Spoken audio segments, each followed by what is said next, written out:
So hi everyone, this is Deepika. Welcome back. I hope कि आप सभी बहुत अच्छे होंगे। मैं भी बहुत बढ़िया हूँ और आशा करती हूँ कि आपको मेरे ये वीडियोस बहुत ज़्यादा हेल्पफुल हो रहे होंगे। आज हम बात करेंगे कि कौन सी ऐसी 4 लाइफ चेंजिंग स्किल्स हैं जो एक कॉलेज गोइंग स्टूडेंट्स को ज़रूर सीखना चाहिए। सो एक कॉलेज स्टूडेंट की लाइफ में लाइफ चेंजिंग स्किल्स तो बहुत सारी हमने सुनी होंगी, बट यहाँ पर मैं वो 4 important and valuable life skills की बात करूँगी जो बहुत इंपॉर्टेंट है। नंबर 1 है how to make good friends.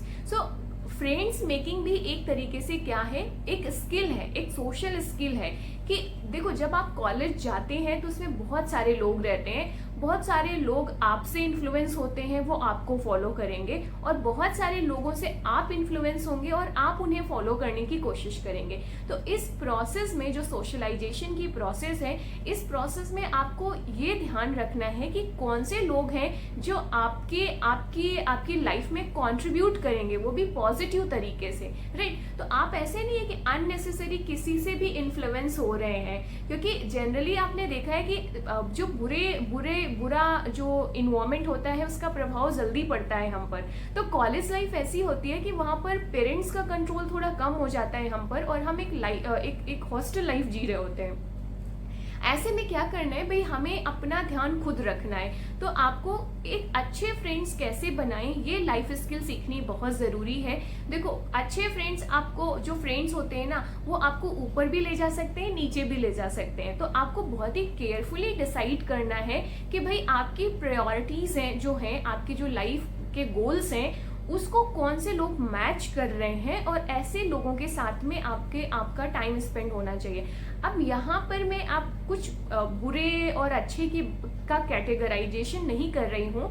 Generally मेरा कहने का मतलब ये है कि आपको अपनी लाइफ के गोल और प्रायोरिटी के अकॉर्डिंग पता होना चाहिए कि कौन से लोग सुटेबल हैं। ओके, सो फ्रेंड्स बनाना मतलब जो आपके लाइफ में पॉजिटिव कंट्रीब्यूट करें और आप उनकी लाइफ में पॉजिटिवली कंट्रीब्यूट करें, राइट। एक दूसरे को म्यूचुअल आप ऊपर ले जाने की कोशिश करें लाइफ में, चाहे वो लाइफ में एक अच्छा इंसान बनने का हो, चाहे वो आपका एकेडमिक परफॉर्मेंस का हो, कुछ भी हो सकता है। तो आप क्या करो, एक दूसरे को कंट्रीब्यूट करो, एक दूसरे का सपोर्ट सिस्टम बनिए।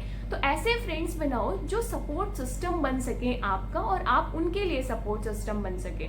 ऐसा नहीं कि लेग पुलिंग कर रहे हैं और पीछे से क्रिटिसिज्म कर रहे हैं और भी बहुत सारी चीजें गॉसिप कर रहे हैं, एक तरीके से निगेटिवली इम्पैक्ट कर रहे हैं। तो ऐसे लोगों से दूर रहना चाहिए। ऐसे लोगों को एक टर्म मैं पर्सनली यूज करती थी, टॉक्सिक पीपल। तो मैं कोशिश करती थी कि ऐसे लोगों से एटलीस्ट मैं इन्फ्लुएंस ना हूं।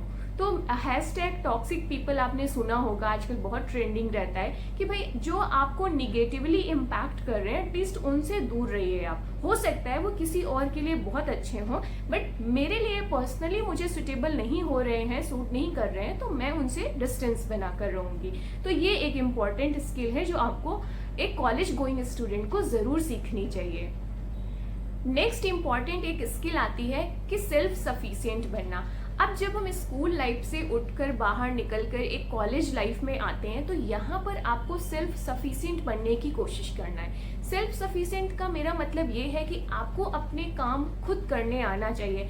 मैं जनरली बहुत देखती हूँ कि चलो फर्स्ट ईयर में पेरेंट्स आ जाते हैं एडमिशन कराने, फीस को सबमिट करने and all, but second year, third year, मतलब जितने भी बार डॉक्यूमेंटेशन हो रहा है, फीस सबमिट हो रही है, जो स्टूडेंट्स हैं उनके पेरेंट्स आ रहे हैं, वो सारे डॉक्यूमेंटेशन एंड प्रोसेस कर रहे हो। भाई अभी आप बड़े हो गए हो, इतनी बेसिक रिस्पॉन्सिबिलिटी लेना आपको आना चाहिए। एटलीस्ट आप किसी पर बर्डन मत बनिए ना, आप अपनी रिस्पॉन्सिबिलिटी खुद लीजिए। कल को आपको अपनी फैमिली, अपने पेरेंट्स, अपने भाई बहनों की रिस्पॉन्सिबिलिटी लेनी है, और आज आप अपनी ही रिस्पॉन्सिबिलिटी नहीं ले पा रहे हो। तो ये एक स्किल है सेल्फ सफिशिएंट बनना, जो आपको सीखनी चाहिए कि भाई आपको खुद अपने डॉक्यूमेंटेशन कराने हैं, अपने डॉक्यूमेंट जाकर सबमिट करने हैं, अपनी फीस टाइमली सबमिट करना है। ये सब आप पेरेंट्स पर बर्डन मत बनो इस चीज़ के लिए। भाई पेरेंट्स के पास ऑलरेडी बहुत सारी रिस्पॉन्सिबिलिटीज़ होती हैं, अगर कॉलेज में आकर भी वो आपकी इस तरीके की जिम्मेदारियां उठाएंगे, तो ये मतलब मुझे फेयर नहीं लगता है कहीं से भी। ओके, और इस अगर सेल्फ सफिशिएंट की बात करें तो सबसे इंपॉर्टेंट डायमेंशन मुझे इसमें लगती है फाइनेंशियल इंडिपेंडेंस। देखो, कॉलेज लाइफ में मैंने बहुत सारे ऐसे स्टूडेंट्स को भी देखा है जो अपनी कॉलेज फीस, साथ ही साथ जो कॉलेज लाइफ के एक्सपेंसेस हैं, जैसे कि मे बी हॉस्टल फीस हो गई, जो एडिशनल एक्सपेंडिचर हो गए, वो सब खुद भी सेल्फ अर्निंग कर लेते हैं। अब वो अर्निंग कैसे करते हैं? या तो किसी को ट्यूशन देकर करते हैं, या कुछ उन्हें स्किल आती है, फॉर एग्जांपल उन्हें म्यूजिक आती है तो दूसरों को वो म्यूजिक सिखाकर कर सकते हैं। और आज के टाइम पे कंटेंट क्रिएशन, बहुत सारे स्टूडेंट्स कंटेंट क्रिएशन करते हैं। फॉर एग्जांपल वो कोई पर्टिकुलर एंट्रेंस एग्जामिनेशन निकाल कर आए हैं, एडमिशन लिया है, तो वो अपने बाद की जनरेशन है, जो अपने जूनियर्स हैं, अपने स्कूल के बच्चे हैं, उनको सिखाते हैं कि भाई आप कैसे इस एंट्रेंस एग्जामिनेशन की प्रिपरेशन कर सकते हो और आप कैसे एडमिशन ले सकते हो, क्या एडमिशन प्रोसेस क्या है। तो इस बारे में इंफॉर्मेशन देते हैं कंटेंट क्रिएशन के द्वारा, और उसे मोनेटाइज करके इतनी अर्निंग कर लेते हैं कि वो अपनी कॉलेज के जो एक्सपेंसेस है मंथली, चाहे वो उनके हॉस्टल फी हो, चाहे वो फूड एक्सपेंसेस हो, चाहे वो उनके स्टेशनरी का हो, बुक्स का हो, या कॉलेज फी हो, वो सब वो अपना अर्न कर लेते हैं। तो ये फाइनेंशियल इंडिपेंडेंस, सेल्फ सफिशिएंट की कैटेगरी में बहुत इंपॉर्टेंट डायमेंशन है। देखो, इससे आप हो सकता है कि बहुत रिच एंड वेल्दी फैमिली से बिलोंग करते हो, आपको लगता होगा कि मुझे क्या ज़रूरत है ये सब करने की, लेकिन आपको ज़रूरत ये है, एक तो आप अपने कंफर्ट जोन से बाहर आ जाओगे, आपका जो कॉन्फिडेंस रहेगा ना, जो आप अपनी अर्निंग से अपनी कॉलेज फी भरेंगे ना, तो आपको जो कॉन्फिडेंस आएगा ना, उसका कोई ऑल्टरनेटिव नहीं है। आप मर्जी भले अपने पेरेंट्स से कितने भी पैसे ले लें, कितने भी खर्च करवा लें, जो आप अपना थोड़ा बहुत अर्न करके अपने एक्सपेंसेस जब निकालते हो ना, उससे जो आपका कॉन्फिडेंस बूस्ट होता है ना, वो नेक्स्ट लेवल का होता है। आपको ये कॉन्फिडेंस आता है कि नहीं भाई, मैं लाइफ में कुछ कर सकता हूँ या कर सकती हूँ, किसी पर मैं बर्डन नहीं बनूंगी या बनूंगा। तो आपका कॉन्फिडेंस जब बढ़ेगा तो वो आपकी पर्सनालिटी को इम्प्रूव करेगा, वो आपकी कम्युनिकेशन स्किल में दिखेगा, आपके सोशल स्किल्स पे दिखेगा। आप एक जिम्मेदार स्टूडेंट बनेंगे, एक जिम्मेदार पर्सन बनेंगे। तो सेल्फ सफिशिएंट का जो लाइफ चेंजिंग स्किल में सबसे इम्पॉर्टेंट जो मुझे लगती है, वो लगती है सेल्फ सफिशिएंट बनना। पर्सनली मैंने ये चीज़ किया है, तो मुझे पता है कि उसके बाद से आपका जो कॉन्फिडेंस है ना, वो कितना बूस्ट करता है। आप लाइफ में छोटे मोटे जो प्रॉब्लम्स आती हैं कॉलेज स्टूडेंट्स को ना, जिसमें वो सरेंडर कर देते हैं, राइट, लेकिन यहाँ पर आप उनको बहुत आसानी से डील कर लेंगे। ओके, तो इस पर ज़रूर आप इसे सीखिए कि आपके लिए क्या हो सकता है, आप कैसे सेल्फ सफिशिएंट बन सकते हैं, आप अर्निंग के क्या सोर्स निकाल सकते हैं। लाइफ चेंजिंग स्किल में नेक्स्ट आ जाती है सेटिंग योर प्रायोरिटीज। अपने प्रायोरिटीज एंड गोल्स को सेट करना भी एक स्किल है, और ये स्किल आपको तब तक नहीं आएगी जब तक आप इस पर वर्कआउट नहीं करोगे। देखो, लाइफ में जब हम बाहर रहते हैं, हॉस्टल रह रहे हो या कॉलेज रह रहे हो, बहुत सारे लोगों से इन्फ्लुएंस होते हैं, ये आपको पता है। और आज के इस डिजिटल ज़माने में, जो सोशल मीडिया का ज़माना है, हम बहुत सारे लोगों को फॉलो करते हैं और उनसे इन्फ्लुएंस होते रहते हैं। तो यहाँ पर प्रायोरिटीज़ को सेट करना, अपनी लाइफ में क्लैरिटी होना बहुत ज़रूरी है, ताकि आप अननेसेसरी कंपैरिजन ना करो किसी से। आपके स्कूल का बैचमेट ये कर रहा है, आपके कॉलेज के जो कॉलेज मेट्स हैं वो ये कर रहे हैं, या आपके जो नेबर्स के जो बच्चे हैं वो ये कर रहे हैं, आपके रिश्तेदारों के बच्चे ये कर रहे हैं। तो इस तरीके का कंपैरिजन बहुत ज़्यादा होता है। अब जब आप कंपैरिजन करोगे तो वो इम्पैक्ट भी करेगा। हो सकता है अनदर पर्सन कोई दूसरी फील्ड हो और वो उस पर अच्छा कर रहे हो, आपकी फील्ड ऐसी है जिसमें टाइम बहुत ज़्यादा लग रहा है, ओके, जनरली बहुत ज़्यादा टाइम लग रहा है, बट उसने जल्दी कर लिया। फॉर एग्जांपल, किसी ने बीटेक किया और उसने कोई प्राइवेट कंपनी बहुत ही बेसिक सी सैलरी पे ज्वाइन कर दी। अब आप प्रिपेयर कर रहे हो सिविल सर्विसेज की एग्जामिनेशन, आपके एग्जाम में टाइम लगेगा प्रिपेयर होने में, और आप हो सकते हैं अनएम्प्लॉयड रहें। तो अब ऐसी दो चीज़ों को जो मैच नहीं कर रही हैं, उनको कंपैरिजन करोगे तो सोचो ना, आप पे क्या मेंटल हेल्थ पर क्या इम्पैक्ट पड़ेगा। तो आपकी प्रायोरिटीज, आपके गोल सेट होने चाहिए और उसमें क्लैरिटी होनी चाहिए। क्लैरिटी से क्या होगा, आप अपने जो पाथ है, आपका जो डायरेक्शन है ना, उस पर फोकस रहेंगे और अननेसेसरी किसी से भी कंपैरिजन करने से बचेंगे। तो ये क्लैरिटी लाना ऐसा नहीं कि ओवरनाइट आ जाएगी, ये एक स्किल है। जो आप अपने आप को कॉन्सेंट्रेटेड रखो, फोकस रखो आप अपनी प्रायोरिटीज़, अपने गोल की तरफ कि भाई मेरा गोल ये है, मुझे ये करना है और मुझे इतने टाइम पीरियड में करना है, मुझे किसी और से कंपेयर नहीं करना है। ओके, तो ये भी एक लाइफ चेंजिंग स्किल है जो एक कॉलेज स्टूडेंट्स को बहुत ज़रूरी है कि उसे आना चाहिए। अगर नहीं आती है तो इस पर वर्कआउट किया जा सकता है। आप इस पर कुछ काम करो, एनालिसिस करो, रिसर्च करो, अपने इंटरेस्ट एंड अपने गोल के अकॉर्डिंग, देन क्लैरिटी लाओ।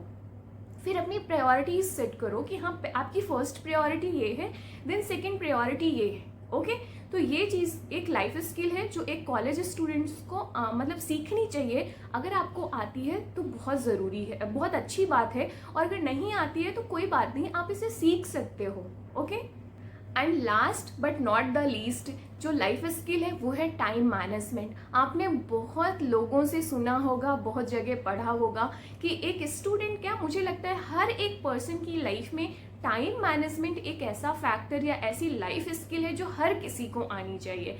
स्पेशली आज के ज़माने में जो इतनी फास्ट दुनिया है, मतलब इतना एक तरीके से इतनी दुनिया में इतनी सारी चीज़ें हो रही हैं, इतनी जल्दी टेक्नोलॉजी अपग्रेड हो रही है, बहुत सारे टास्क करने हैं आपको एडिशनल स्किल्स भी सीखनी है, आपको साइड हसल भी करना है, फिर आपका जो प्रायोरिटीज़ हैं, गोल्स हैं, वो इतने हाई हैं, एम्बिशंस इतने हाई हैं, उसे भी अचीव करना है, ट्रैवलिंग भी करना है, मौज मस्ती भी करनी है। तो ऐसी स्थिति में हमें टाइम मैनेजमेंट एक ऐसा फैक्टर है जो मुझे लगता है बहुत इम्पॉर्टेंट है, और बाकी सारी जो लाइफ स्किल्स हैं वो इसके साथ सेटल हो जाती हैं। तो सबसे इम्पॉर्टेंट क्या हो गया यहाँ पे? Time management. Time management skill जिस दिन आप सीख लेंगे, बाकी सारी चीज़ें आप कर लेंगे।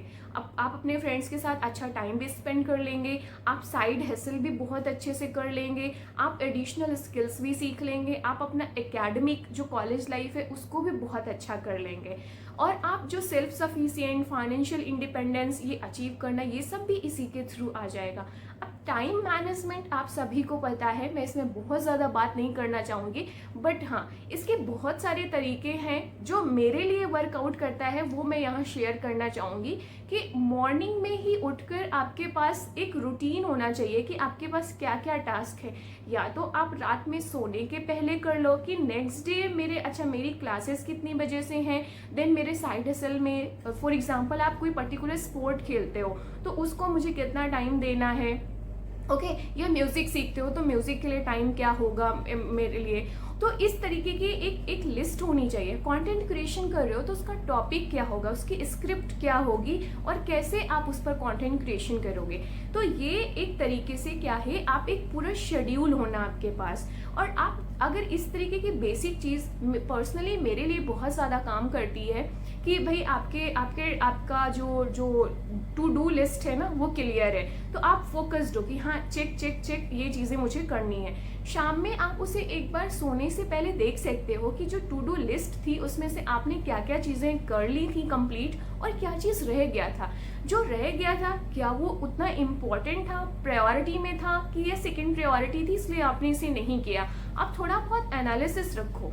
तो इस तरीके से टाइम मैनेजमेंट कोई रॉकेट साइंस नहीं है। लोग बहुत बड़े बड़े फॉर्मूला इस्तेमाल करते हैं, बहुत बड़ी बड़ी टेक्निक्स लगाते हैं टाइम मैनेजमेंट में, बट मेरे लिए जो बेसिक काम करता था कि एक जर्नल बनाना, टू डू लिस्ट बनाना, और उसके अकॉर्डिंग अपना डे को मैनेज करना, डे का टाइम मैनेजमेंट करना, ताकि मैं अपने गोल के लिए डे बाय डे कुछ एफर्ट्स कर रही हूँ। पर्टिकुलर जैसे फॉर एग्जांपल साइड हसल की अगर हम बात लें, तो हम कोई कंटेंट क्रिएशन कर रहे हैं तो डेली मैं एक वीडियो क्रिएट कर पा रही हूँ कि नहीं, तो ये क्या हो जाएगा कि हाँ भाई टू डू लिस्ट में मेरे को एक वीडियो क्रिएट करना है, टॉपिक ये है, इस पर बात करनी है। तो ये एक तरीके से मेरा कंप्लीट हो गया। आप कोई कोर्स कर रहे हो, सिलेबस में कुछ पर्टिकुलर टॉपिक्स हैं जो आज आपको ख़त्म करने, कोई पर्टिकुलर बुक है उसके 2 चैप्टर्स आपको ख़त्म करने हैं, तो ये टू डू लिस्ट में आ गया। फिर टाइम मैनेजमेंट क्या है कि आज का आपका काम हो जाना। आपके काम में 2 क्लासेस थी, सेल्फ स्टडी थी, साइड हसल को 2 घंटे देना था, वीडियो क्रिएट करनी थी, ये चीज़ें हो गई। किसी पर्टिकुलर फ्रेंड से भी मिलना था, उसके बर्थडे में भी शामिल होना था, वो भी चीज़ हो गया। तो यही तो टाइम मैनेजमेंट है। आप बेसिक से शुरू करो। जनरली लोग पूरा बड़ा बड़ा सा टाइम टेबल बना लेते हैं हफ्तों का, महीनों का, फिर वो वर्क नहीं करता। फिर बोलते हैं यार ये तो मतलब हम कितनी बार बनाते हैं बट वर्क नहीं करता। भाई सिंपली शुरू करो ना कि आज आपके 3 जो काम है, टास्क है, वो मेंशन कर लो। अब देखो शाम को कि वो क्या जो 3 और 4 टास्क थे आप उसे कर पाए कि नहीं कर पाए। अगर नहीं कर पाए तो क्या कारण था, आप लेजी रहे या आपने उसको इतना सीरियसली नहीं लिया इसलिए नहीं कर पाए। तो ये चीज़ें आप शुरुआत करो, बस कंसिस्टेंट रहो, मतलब 15 दिन, महीने। मैंने पढ़ा है ऐसा कि किसी भी नई हैबिट को अडॉप्ट करने के लिए आपको 21 डेज देना ज़रूरी होता है। तो अगर आपने किसी भी नए फॉर एग्जांपल ये टाइम मैनेजमेंट और टू डू लिस्ट बनाने की बात है तो लगातार 21 डेज करो। इसके बाद ये आपकी एक हैबिट बन जाएगी, गुड हैबिट। इसके बाद आपको अपने आप को फोर्स नहीं करना पड़ेगा कि भाई आपको ये चीज़ करनी है, टू डू लिस्ट मेंटेन करनी है। आप ऑटोमेटिक कर लोगे, एक आपके बिहेवियर में आ जाएगा ये चीज़। तो आप इस तरीके से काम करो, कंसिस्टेंट रहो। स्टार्टिंग में हो सकता है कि टू डू लिस्ट में जो 5 टास्क आपने मेंशन किए होंगे वो 5 के 5 नहीं कर पाएंगे, नहीं चेक हो पाएगा उस पर, ओके। बट अगर आपने 3 भी कर लिए ना तो बहुत ही अच्छा परफॉर्मेंस है।